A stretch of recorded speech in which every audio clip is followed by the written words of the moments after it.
سے آنسو بہ رہے تھے، اللہ کے نبی رو رہے تھے. کیوں رو رہے تھے؟ ذمہ داری کا احساس تھا آپ کے کندھے پر. آپ کو اس بات کا احساس تھا کہ اتنی بڑی ذمہ داری میرے کندھے پر ڈالی جائے.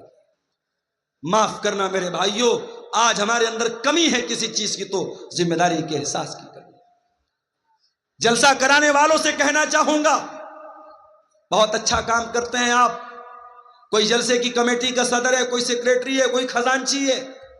میں کہیں پروگرام میں جاتا ہوں، لوگ بڑے فخر سے کہتے ہیں شیخ صاحب میں جلسے کا ناظم ہوں، میں جلسے کا صدر ہوں، میں مدرسے کا ناظم ہوں. لوگ فخر کرتے ہیں، لوگ ناز کرتے ہیں. میں کہتا ہوں میرے پیارے بھائیو، اللہ نے آپ کو ذمہ دار بنایا ہے، اس ذمہ داری پر فخر مت کیا کرو، اس ذمہ داری کو نبھانے کی کوشش کیا کرو. آپ کے اسی کٹیہار کے علاقے میں جلسہ ہو رہا ہے اور جلسے کا بہت بڑا گیٹ لگایا جا رہا ہے، اور ایک طرف مولانا جرجیس صاحب کی اور ایک طرف میری بڑی بڑی فوٹو اس گیٹ پر لگا کر کے پوری دنیا میں اس کو پبلش کیا جا رہا ہے. کیوں؟ لوگ تو ہم سے سوال کرتے ہیں. میرے پاس فیس بک پر، واٹس ایپ پر سینکڑوں لوگوں نے سوال کیا کہ آپ کیوں نہیں منع کرتے؟ آج گیٹ لگ رہا ہے، کل اسٹیچو بننا شروع ہو جائے. برائیاں اسی طریقے سے میرے بھائیوں، برائیاں جب شروع ہوتی ہیں نا بہت چھوٹی شکل میں ہوتی ہیں، پھر وہ دھیرے دھیرے انڈے دیتی ہیں، بچے دیتی ہیں. پہلے آپ کے کٹیہار میں جلسے نہیں ہوتے تھے، پھر دھیرے دھیرے جلسوں کے پوسٹر میں، اشتہار میں فوٹو ڈالنے کا سسٹم آیا. مجھ سے لوگ فوٹو مانگتے ہیں، جلسہ کمیٹی کے لوگ. میں کہتا ہوں نہیں، میں فوٹو نہیں دوں گا. مگر آج کے زمانے میں فوٹو حاصل کرنا کون سا مشکل کام ہے؟ آپ گوگل پہ عبدالغفار سلفی لکھ کے بہت فوٹو آ جائیں گے آپ کے سامنے. فوٹو لے لیا لوگوں نے، لے کے پوسٹر پہ ڈال دیا.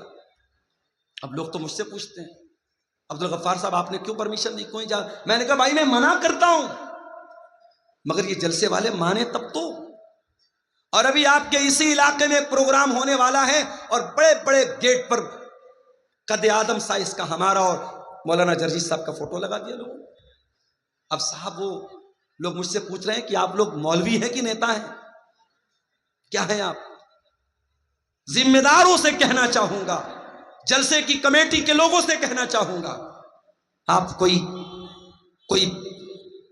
راجنیتک پروگرام نہیں کرتے ہیں، کوئی پولیٹیکل پروگرام نہیں ہے. آپ ایک ریلیجیس فنکشن، ایک دھارمک آیوجن، ایک مذہبی پروگرام کرتے ہیں. اور جب مذہبی پروگرام کرتے ہیں تو مذہب کے دائرے میں رہ کر کے کام کیجیے. میں ہر تقریر میں بول رہا ہوں، سیمانچل کے جلسوں میں پائی جانے والی خرابیوں پر شاید، میں دعویٰ تو نہیں کرتا ہوں، شاید جتنا میں نے بولا ہے شاید کسی دوسرے وقتہ نے، کسی دوسرے مقرر نے بولا ہو. یہ عورتوں کا جمگھٹ، یہ لڑکیوں کا سڑکوں پر لائن لگا کر کے ایک دوسرے کے سامنے کھڑا ہونا، یہ عورتوں کا لڑکیوں کا بیٹھ کر کے خریداری کرنا، یہ جوان لڑکیوں کا سج سمر کر کے پروگرام میں آنا، میں نے ہر بات کو لے کر کے ٹوکا ہے، منع کیا ہے، اعتراض کیا ہے. مگر وہ کہاوت ہے، بھینس کے آگے بین بجاؤ بھینس کھڑی پگرائے. بھینس کی طرح ہم اور آپ ہو چکے ہیں. ذمہ دار ہو تو یہ ذمہ داری آپ کے گردن پر ایک بہت بڑی امانت ہے. اس امانت کے بارے میں سوچو میرے بھائی. جلسہ کرا رہے ہو، جلسے کے اندر کوئی ایسا کام نہ ہو کہ کل قیامت کے دن اللہ آپ سے پوچھے کہ تو جلسے کا صدر تھا، تو جلسے کا سیکریٹری تھا، تو کمیٹی میں تھا، تو نے یہ کام کیوں ہونے دیا. اور میں یہ بھی بتا دوں، مجھے معلوم ہے 500 لوگ، 1000 لوگ جلسے میں آتے ہیں، اس میں زیادہ تر لوگ انٹرٹینمنٹ کرنے آتے ہیں، منورنجن کرنے آتے ہیں. کس کی تقریر کیسی تھی، بنگلہ وقتہ کیسا بولا، اردو وقتہ کیسا بولا، عبدالغفار صاحب کیسا بولے، فلاں صاحب کیسا بولے، بس وہ اسی مقصد کے لیے آتے ہیں. مگر میں یہ بھی جانتا ہوں ان ہزاروں لوگوں کی بھیڑ میں شاید اللہ میری تقریر کو سن کر کے کسی ایک بندے کو ہدایت دے دے. واللہ میں نہیں جانتا کہ اس میدان میں جو بھی محنت کر رہا ہوں یہ محنت اللہ کے قبول ہوگی کہ نہیں. کل رات میں اتر پردیش میں سدھارتھ نگر میں پروگرام تھا، نیپال بارڈر کے قریب، بنارس سے 300 کلومیٹر دور. وہاں میں دوپہر میں کلاس کرتا ہوں، بائی کار وہاں رات میں 10 بجے پہنچتا ہوں. رات میں 1 بجے وہاں سے تقریر کرنے کے بعد اسی کار سے بنارس واپس آتا ہوں، صبح 7:30 بجے گھر پہنچتا ہوں، پھر بیگ لیتا ہوں، مدرسے جاتا ہوں، مدرسے بچوں کو پڑھاتا ہوں، پھر مدرسے سے ڈائریکٹ آپ کے بہار کے لیے نکل جاتا ہوں. مجھے پوری رات بستر نصیب نہیں ہوا میرے. میں یہ نہیں کہتا کہ میں بہت قربانی دے رہا ہوں، لیکن جو محنت ہو رہی ہے ہمیں نہیں معلوم کہ اللہ اس کو قبول کرے گا. ہم تو دعا کر سکتے ہیں، امید کر سکتے ہیں میرے بھائی، مگر واللہ بتا رہا ہوں، جب کٹیہار میں، پورنیہ میں، ارریا میں، کشن گنج میں کہیں پر بھی کوئی نوجوان ملتا ہے اور کہتا ہے شیخ صاحب آپ کی تقریر سنتے سنتے میں پہلے نماز نہیں پڑھتا تھا، اب نماز پڑھنے لگا، پہلے جوا کھیلتا تھا اب جوا کھیلنا بند کر دیا، پہلے غلط لائن میں تھا اب اس لائن میں نے چھوڑ دیا. ایسا لگتا ہے اے اللہ یہ راتوں کا جاگنا، یہ آرام قربان کرنا، یہ لمبے لمبے سفر کرنا، یہ اپنی جان کو خطرے پہ ڈال کر کوہرے کے موسم میں اتنے لمبے لمبے بائی روڈ سفر کرنا، اے اللہ شاید یہ سفر، یہ محنت اگر کسی ایک بے نمازی کے نمازی بننے سے اور کسی ایک غلط انسان کے صحیح راہ پہ آ جانے سے اگر یہ محنت تیری بارگاہ میں قبول ہو جائے تو شاید اسی کے بہانے ہمارا بیڑا پار ہو جائے. میرے پیارے بھائیوں، ذمہ داری بہت بڑی چیز ہے. اللہ کے پیارے نبی کے سامنے قرآن پڑھا گیا، آپ رونے لگے. کیوں؟ کیونکہ قیامت کے دن آپ کے سامنے وہ جو ذمہ داری ہوگی اس ذمہ داری کو یاد کر کے اللہ کے پیارے نبی رونے لگے اور آپ کی آنکھوں سے آنسو بہہ رہے. نبی سے محبت کرتے ہو تو نبی کی پسند کا خیال کرو. نبی کو قرآن پڑھنا بہت پسند تھا، نبی کو قرآن سننا بہت پسند تھا. اور آگے بڑھیے، اللہ کے پیارے نبی فرماتے ہیں حبب الی من دنیاکم ثلاث، مجھے دنیا میں 3 چیزیں بہت پسند ہیں. النساء، عورتیں بہت پسند ہیں. اب آپ کہیں گے مولانا صاحب اس کا کیا مطلب ہوا؟ اللہ کے نبی یہ کیوں کہہ رہے ہیں مجھے عورتیں بہت پسند ہیں؟ اس کا تو غلط مطلب بھی کوئی نکالنے والا نکال سکتا ہے. نہیں، نبی نے کہا کہ دنیا میں عورتیں پسند ہیں، اس کا مطلب پہلے سمجھ لیجیے کہ اللہ کے نبی کیا کہنا چاہتے ہیں.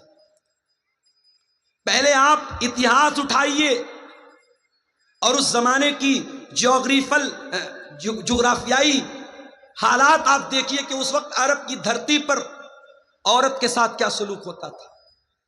لڑکی پیدا ہوتی تھی، باپ اپنے ہاتھوں سے لے جا کر کے زمین میں گاڑ دیتا تھا.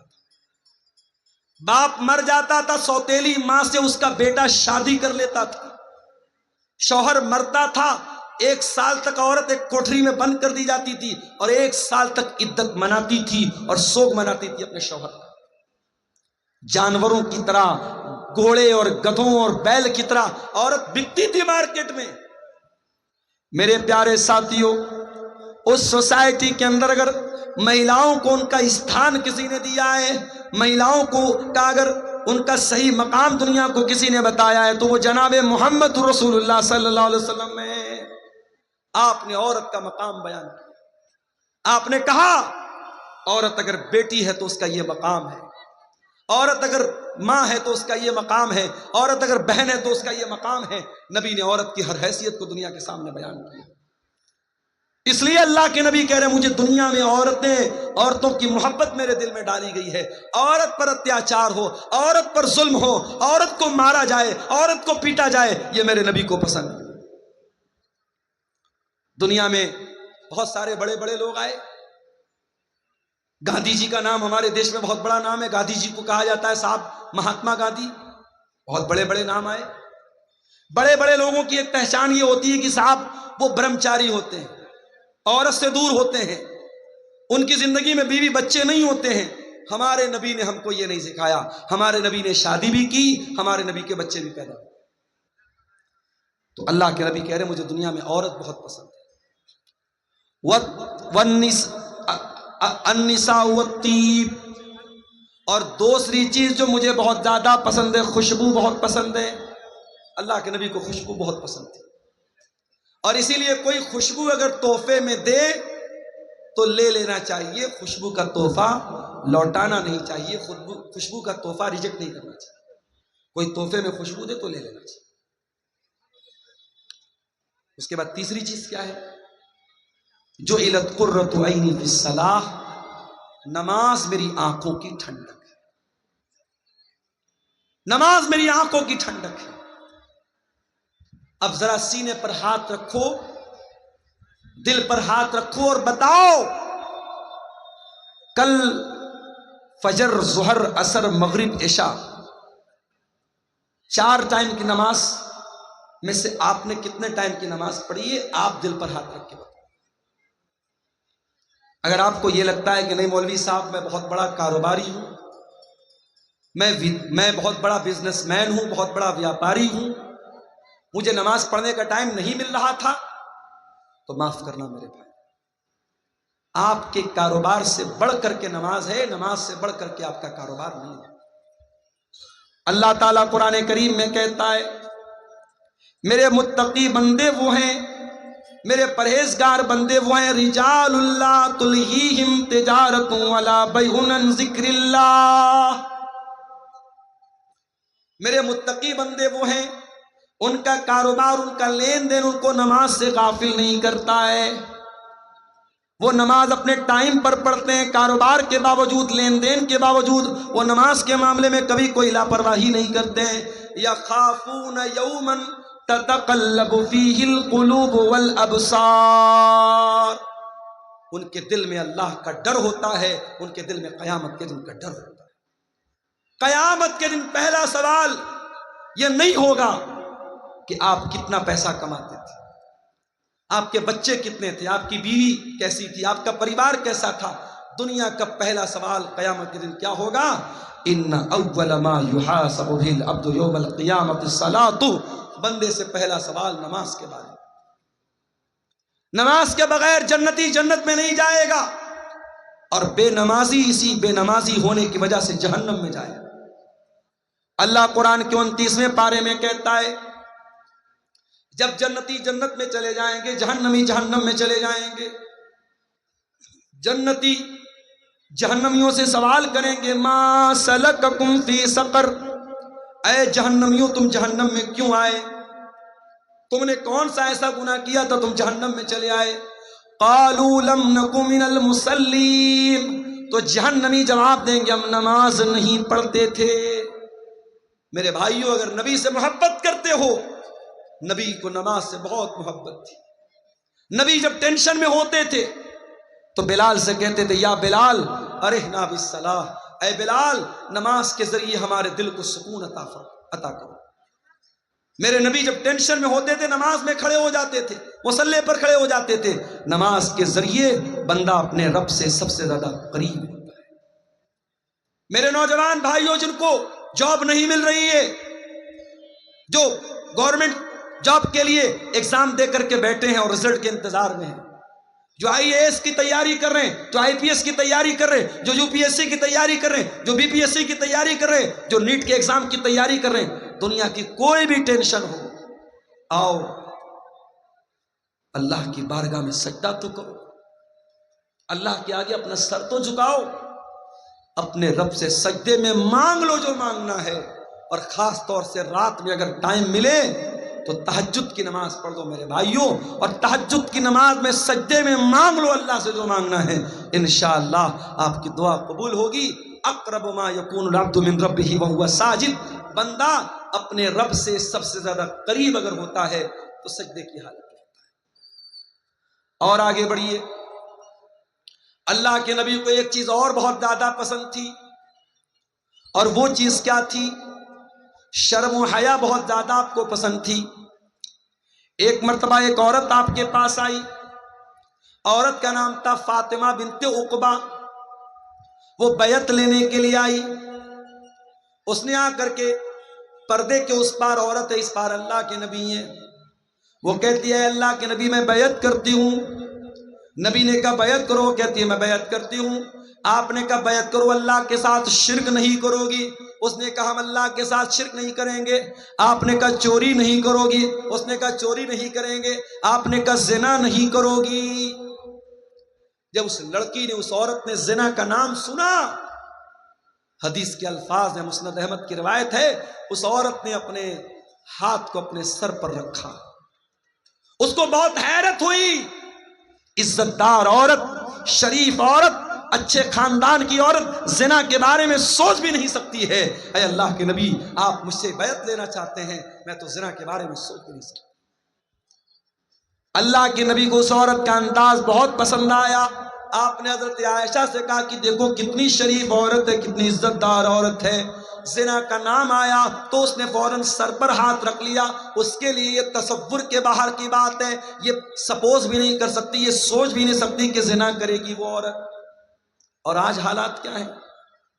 آج حالات یہ ہیں کہ پہلے کے دور میں پورے گاؤں میں, پورے علاقے میں اگر کسی کے بارے میں یہ سن لیا جائے کہ وہ غلط کام کر رہا ہے یا وہ لڑکی غلط کام کر رہی ہے, پورا گاؤں تھوکتا تھا اس لڑکا اور لڑکی کے اوپر. اور آج حالات یہ ہے میرے بھائی, حالات یہ ہیں گرل فرینڈ بوائے فرینڈ, یہ کلچر عام ہوتا چلا جا رہا ہے. اور آج زناکاری اور بدکاری کو پروموٹ کیا جا رہا ہے. آج ریلوے اسٹیشن پر چلے جاؤ, بڑے بڑے پارکوں میں چلے جاؤ, بڑے بڑے ہوٹلوں میں چلے جاؤ, مسلمان لڑکیاں مسلمان لڑکے آپ کو اس لعنت میں, اس برائی میں, اس دلدل میں مبتلا نظر آئیں گے میرے بھائی. زنا سے اپنے آپ کو بچاؤ میرے بھائیو. اللہ کے نبی بے حیائی کو بہت زیادہ ناپسند کرتے تھے اور حیا کو بہت زیادہ پسند کرتے تھے. اور آگے بڑھیے, اللہ کے نبی کو ایک چیز اور بہت زیادہ پسند تھی, اور وہ چیز یہ تھی کہ اللہ کے پیارے نبی کبھی کسی کو نہ نہیں کرتے تھے.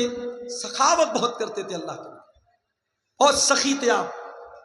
بہت پیسے والے تو نہیں تھے, بہت دولت والے تو نہیں تھے, مگر جتنا اللہ نے نوازا تھا آپ اللہ کی راہ میں خرچ کر دیتے تھے. اپنے انتقال سے ایک دن پہلے اللہ کے نبی نے اپنے سارے ہتھیار مسلمانوں کو دے دیے, جو بھی تیر تھے تلوار تھے سب مسلمانوں کو ہبہ کر دیے, دے دیے. آپ کے گھر میں 7 دینار رکھے ہوئے تھے, آپ نے ان 7 دیناروں کو صدقہ خیرات کر دیا. اپنے لیے کوئی زمین نہ اکٹھا کی, اپنے لیے کوئی جائیداد نہ بنائی, کوئی پراپرٹی نہ بنائی. ایک مرتبہ ایک صحابی نے آپ کے قیمتی چادر لا کے دے دی. اس وقت اللہ کے نبی کو اس چادر کی ضرورت بھی تھی اور آپ کو وہ چادر بہت پسند بھی تھی. آپ نے اس چادر کو اپنے بدن پہ اوڑھ لیا. ایک دوسرے صحابی آئے, کہنے لگے اللہ کے نبی اگر آپ برا نہ مانے تو یہ چادر مجھ کو دے دیں. صحابہ کرام کو بہت برا لگا کہ اللہ کے نبی کو اس چادر کی ضرورت بھی ہے اور اللہ کے نبی کو وہ چادر پسند بھی ہے, اور صحابی جانتے ہیں کہ اللہ کے نبی کسی کو نہ نہیں کرتے, پھر وہ چادر مانگ رہے ہیں. انہوں نے کہا اللہ کے نبی اگر آپ مجھے اپنی یہ چادر دے دیں تو بڑا اچھا ہو. نبی نے اپنے بدن کی وہ چادر اتاری اور صحابی کو دے دی. جیسے ہی نبی نے صحابی کو چادر دے دی, صحابی نے چادر کو چوم لیا, کہا اے اللہ کے نبی میں یہ چادر اوڑھنے کے لیے نہیں مانگ رہا تھا, میں یہ چادر پہننے کے لیے نہیں مانگ رہا تھا, چونکہ یہ چادر آپ نے اوڑھی ہے, آپ کی باڈی سے یہ چادر ٹچ ہوئی ہے, آپ کے بدن پر یہ چادر اوڑھی گئی ہے. میں چاہتا ہوں کہ جب میں انتقال کر جاؤں, جب میں دنیا سے چلا جاؤں, میرے کفن میں اس چادر کو استعمال کیا جائے, میرے کفن میں اس چادر کو یوز کیا جائے. مگر مسئلہ یاد رکھیے گا, نبی کے بدن کو اللہ تعالیٰ نے برکت والا بنایا تھا اور نبی کے بدن سے تبرک حاصل صحابہ کرام کرتے تھے. اب کسی ایرے غیرے نتھو خیرے آج کے دور کے کسی عالم, کسی امام, کسی پیر, کسی بزرگ کو یہ ادھیکار نہیں ہے کہ اس کے بدن کو لوگ برکت والا سمجھیں اور اس کے بدن کا اترا ہوا کپڑا اس کو لوگ برکت والا سمجھ کے پہنے. اس کی اجازت نہیں ہے. یہ چیز نبی کے ساتھ خاص تھی, صحابہ کے ساتھ خاص تھی. صحابہ نبی کے بدن کو برکت والا سمجھتے تھے اور نبی نے ان کو منع بھی نہیں کیا. بعد میں کسی کے انسان کے لیے اس کی پرمیشن نہیں دی. تو نبی کو کنجوس لوگ پسند نہیں تھے. ایک صحابی اللہ کے نبی کے پاس آئے, بہت میلا کچیلا کپڑا پہنے ہوئے تھے, بڑا پھٹا پرانا کپڑا پہنے ہوئے تھے. آپ نے پوچھا الک من مال, کیا تیرے پاس مال و دولت ہے, پیسہ ہے, روپیہ ہے؟ کہا اللہ کے نبی بہت پیسہ ہے, اتنے اونٹ ہے, اتنے گائے, اتنے بیل, اتنے بکریاں ہیں. آپ نے فرمایا جب اتنے پیسے والا تو ہے تو یہ پھٹا پرانا کپڑا کیوں پہن کے آیا ہے؟ اے میرے صحابی, جب اللہ تعالیٰ تم کو کوئی نعمت دیتا ہے تو اللہ تعالیٰ یہ چاہتا ہے کہ وہ نعمت تمہارے بدن پہ نظر آئے. کچھ لوگوں کو میں نے دیکھا سرکاری نوکری کر رہے ہیں, مدرسے میں, اسکول میں, 50,000 60,000 روپیہ مہینہ تنخواہ ہے, مگر ان کی نیت میں اتنی کنجوسی ہے 10 روپے کی چائے پلانا بھی ان کے لیے بہت مشکل ہے. اور وہ چاہیں تو کار خرید سکتے ہیں، مگر وہ اپنے گھر سے مدرسہ یا اسکول سائیکل چلا کے جاتے ہیں۔ یعنی ایک انسان 5,000 روپیہ مہینہ کما رہا ہے، اس کے مقابلے میں یہ 50-60 ہزار روپیہ مہینہ کما رہا ہے۔ اس کا لائف اسٹائل اور اچھا ہونا چاہیے، مگر یہ اور کنجوس ہوتا چلا جاتا ہے۔ یاد رکھو میرے بھائی، اگر اللہ تعالیٰ آپ کو نعمت دیتا ہے، اگر اللہ نے آپ کو دولت والا بنایا ہے، تو آپ کی ویش بھوشا سے، آپ کے کپڑے سے، آپ کی ڈریس سے یہ پتہ لگنا چاہیے کہ ہاں اللہ نے آپ کو نوازا ہے۔ یہ اسلام میں کوئی اچھی چیز نہیں ہے کہ آپ پیسے والے ہیں اور پھٹا پرانا میلا کچیلا کپڑا پہنے۔ اس بات کی اسلام کے اندر اللہ کے نبی نے اس کو پسند نہیں کیا ہے۔ نبی نے پسند کیا کیا ہے؟ جب اللہ تعالیٰ نے آپ کو کوئی نعمت دی ہے تو وہ نعمت آپ کے اوپر نظر آنی چاہیے۔ اسی طریقے سے میرے بھائیوں، اللہ کے نبی کو ایک چیز اور بہت زیادہ پسند تھی، اور وہ چیز یہ تھی کہ آپ آخرت کی نعمتوں کو پانا چاہتے تھے، اور دنیا کی نعمتوں سے بس ضرورت بھرا فائدہ اٹھاتے تھے، دنیا سے آپ دل نہ لگاتے تھے، دنیا سے بہت زیادہ آپ رشتہ نہیں جوڑتے تھے۔ اس کی 2-3 مثالیں آپ کے سامنے بیان کر دیتا ہوں۔ اللہ کے پیارے نبی کے پاس ایک مرتبہ صحابہ کرام آتے ہیں، چٹائی پر اللہ کے نبی لیٹے ہوئے، اور چٹائی کے نشان آپ کے باڈی کے اوپر، آپ کے شریر کے اوپر پڑے ہوئے ہیں۔ صحابہ کرام اپنے نبی کی یہ حالت دیکھ کر کے تڑپ جاتے ہیں۔ صحابہ کرام کہتے ہیں لو اتخذنا لک ویتان یا رسول اللہ، اے اللہ کے نبی آپ ہم کو اجازت دے دیں، ہم آپ کے لیے آرام دہ گدے کا انتظام کر دیں، بستر کا انتظام کر دیں۔ آپ نے فرمایا مالی ولی دنیا، اے میرے صحابہ میرا دنیا سے کیا لینا دینا ہے؟ ما انا الا کراکب استظل تحت شجرۃ ثم راح فترکها، اے میرے صحابہ میں تو دنیا میں اس مسافر کی طرح ہوں جو سفر پہ نکلا ہے اور کسی پیڑ کی چھاؤں میں آرام کر رہا ہے، اور تھوڑی دیر وہ آرام کرتا ہے پھر اپنی منزل کی طرف چلا جاتا ہے۔ اے میرے صحابہ یہ دنیا میرے لیے وقتی آرام کرنے کی جگہ ہے، یہ دنیا میری منزل نہیں ہے، یہ میری آرام کرنے کی جگہ ہے، یہ میرا آخری ٹھکانہ نہیں ہے۔ یہ اللہ کے نبی کا مزاج تھا، یہ اللہ کے نبی کی پسند تھی۔ اور آگے بڑھیے، ایک مرتبہ حضرت عمر آتے ہیں اللہ کے نبی کے کمرے میں۔ نبی کا کمرہ ہے، ایک چٹائی بچھی ہوئی ہے، ایک لکڑی کا پیالہ رکھا ہوا ہے، کنارے تھوڑی سی جو رکھی ہوئی ہے، ایک چمڑے کا تھیلا ہے جس میں پانی بھرا ہوا ہے۔ یہی نبی کا پورا کمرہ ہے اور یہی نبی کی کل کائنات۔ کوئی فرنیچر نہیں، کوئی مسیری نہیں، کوئی گدا نہیں، کوئی نرم و نازک تکیہ نہیں، نبی کے کمرے میں یہ چھوٹی چھوٹی چیزیں ہیں۔ حضرت عمر فاروق کی آنکھوں میں آنسو آ جاتے ہیں، رونے لگتے ہیں اور کہتے ہیں اللہ کے نبی، قیصر و کسریٰ تو اپنے اپنے محلوں میں آرام سے رہتے ہیں، آپ تو اللہ کے آخری نبی ہیں، آپ ہم سب کے چہتے ہیں، ہم سب کے محبوب ہیں، اور آپ ایسی زندگی گزر کر رہے ہیں۔ اے اللہ کے نبی ہم ایسا ہوتے ہوئے نہیں دیکھ سکتے، یہ ہم کو ٹھیک نہیں لگ رہا، یہ ہم کو مناسب نہیں لگ رہا۔ بادشاہ، دنیا کے بادشاہوں کی آپ کے سامنے کیا اوقات ہے؟ قیصر و کسریٰ تو اپنے محلوں میں آرام سے رہتے ہیں اور آپ ایسی معمولی چٹائی پر لیٹتے ہیں اور ایسی سمپل زندگی آپ گزر کرتے ہیں۔ آپ نے فرمایا اے عمر اما ترضا ان تکون لہم الدنیا، اے عمر کیا تم یہ نہیں چاہو گے کہ قیصر و کسریٰ کو دنیا کا عیش و آرام مل جائے، دنیا کی نعمتیں مل جائیں، وَتَكُونُ لَنَا الْآخِرَةَ، اور تمہارے نبی کو اللہ تعالیٰ آخرت کی نعمتوں سے نواز دے۔ اے عمر تمہارا نبی دنیا بنانے کے لیے نہیں آیا، تمہارا نبی آخرت بنانے کے لیے۔ میرے بھائیوں اسی نبی کا کلمہ ہم اور آپ پڑھتے ہیں۔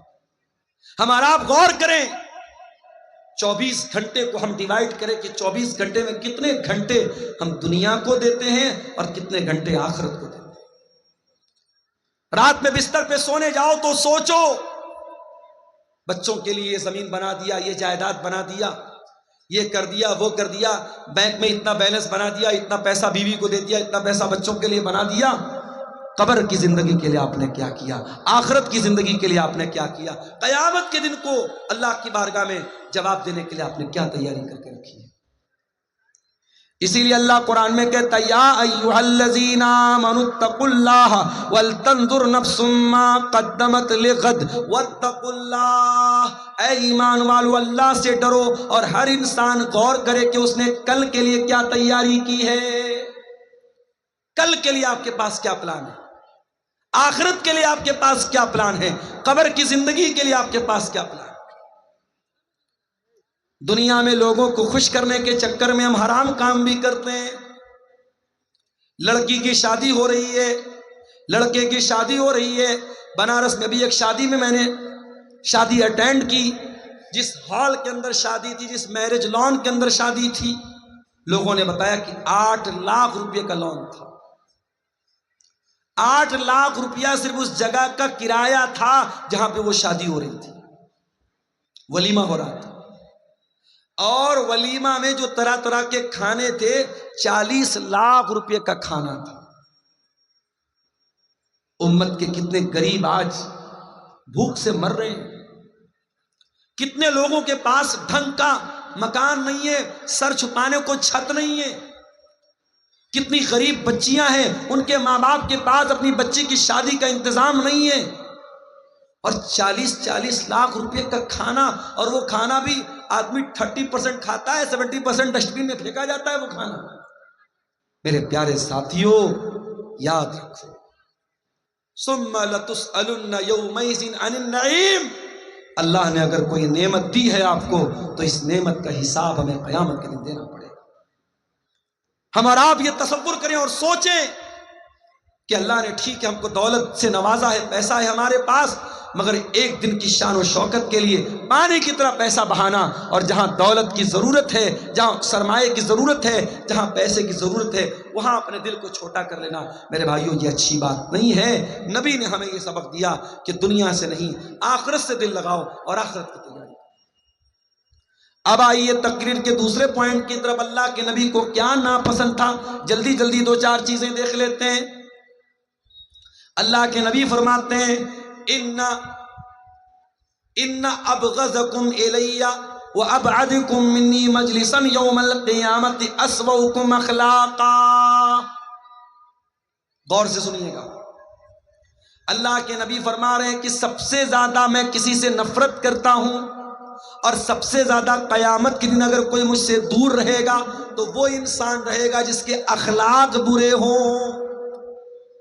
اپنے اہل حدیث بھائیوں کو یہ پیغام دینا چاہوں، عقیدے میں 1 نمبر ہو، منہج میں 1 نمبر ہو، سنتوں پر عمل کے معاملے میں 1 نمبر ہو، اخلاق میں بھی 1 نمبر بن جاؤ میرے بھائی۔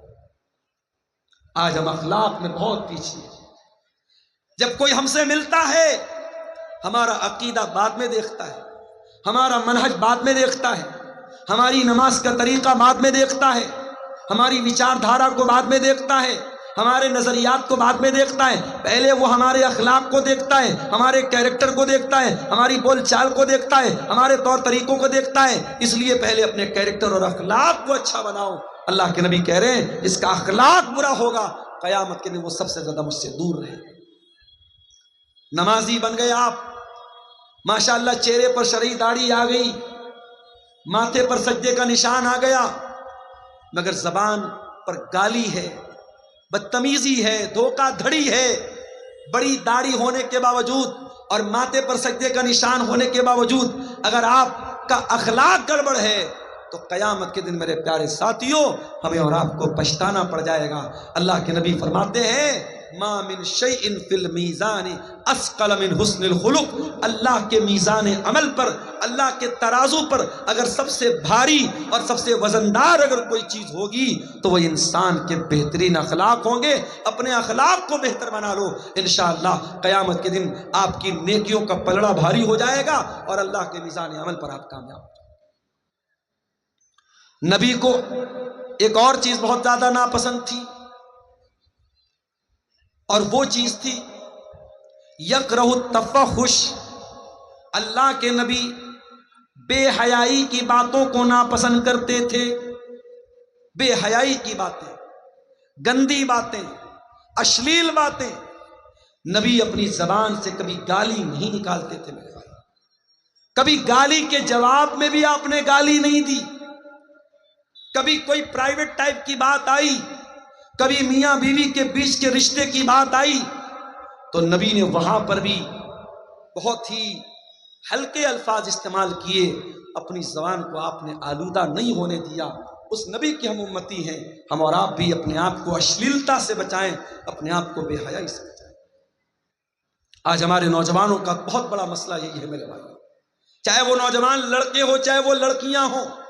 آج حالات یہ ہیں 8-8 9-9 سال کے لڑکے اور لڑکیوں کو یہ سوشل میڈیا، یہ واٹس ایپ، یہ انسٹاگرام، یہ فیس بک، یہ یوٹیوب ہمارے نوجوانوں کو بے حیا بنا رہا ہے، اور ہماری جو نئی نسل تیار ہو رہی ہے یہ نئی نسل بے حیا بنا رہی ہے، یہ وقت کے پہلے بالغ ہو رہی ہے، یہ ٹائم کے پہلے ایڈلٹ ہو رہی ہے، اور یہ ہر اعتبار سے شرم و حیا سے دور ہو رہی ہے۔ میرے پیارے ساتھیوں، اللہ کے نبی نے فرمایا الحیاء والایمان قرنا جمیعا، حیا اور ایمان دونوں کا رشتہ چولی دامن کا رشتہ ہے، دونوں ایک دوسرے کے ساتھ جڑے ہوئے ہیں۔ جب حیا نکلتی ہے تو ایمان نکل جاتا ہے، جب ایمان نکلتا ہے تو حیا نکل جاتی ہے۔ اس لیے میرے پیارے ساتھیوں، ہم حیا والے بنے، ہم شرم والے بنے۔ ایک آخری بات بیان کر کے بات ختم کرتا ہوں۔ اللہ کے پیارے نبی کو ایک چیز اور بہت زیادہ پسند تھی، اور وہ یہ چیز یہ تھی کہ آپ کے اوپر کثرت سے درود پڑھا جائے، اللہ کے نبی کے اوپر درود پڑھا جائے۔ فرشتہ آتا ہے اور کہتا ہے کہ اے اللہ کے نبی، کیا آپ اس بات کو پسند کریں گے کہ کوئی آپ کے اوپر درود پڑھے اور اللہ تعالیٰ درود پڑھنے والے کے اوپر 10 رحمتیں نازل کرے؟ اللہ کے نبی نے کہا کہ ہاں میں یہ بات پسند کرتا ہوں۔ نبی کو یہ بات پسند ہے کہ نبی کا امتی نبی پر درود پڑھے۔ میرے پیارے ساتھیوں، ہم اور آپ اپنے نبی پر کثرت سے درود پڑھیں۔ ہمارے ایک وہ بھائی ہیں جو بدعتی ہیں، جو بدعت کے کام کرتے ہیں، ان کے یہاں گڑبڑی یہ آئی کہ انہوں نے درود کے الٹے سیدھے طریقے نکالے، درود کے الٹے سیدھے الفاظ نکالے، اپنے منمانے طریقے انہوں نے درود کے نکالے، اور ہمارے یہاں گڑبڑی یہ آئی کہ ہمیں جو درود جتنا پڑھنا چاہیے اتنا درود ہم نہیں پڑھتے۔ کم سے کم ہمارے پیارے نبی صلی اللہ علیہ وسلم کا نام آئے تو کم سے کم صلی اللہ علیہ وسلم ضرور پڑھیے، اور جب جمعہ کا دن آئے تو کثرت سے میرے پیارے ساتھیوں آپ اللہ کے نبی کے اوپر درود پڑھیے۔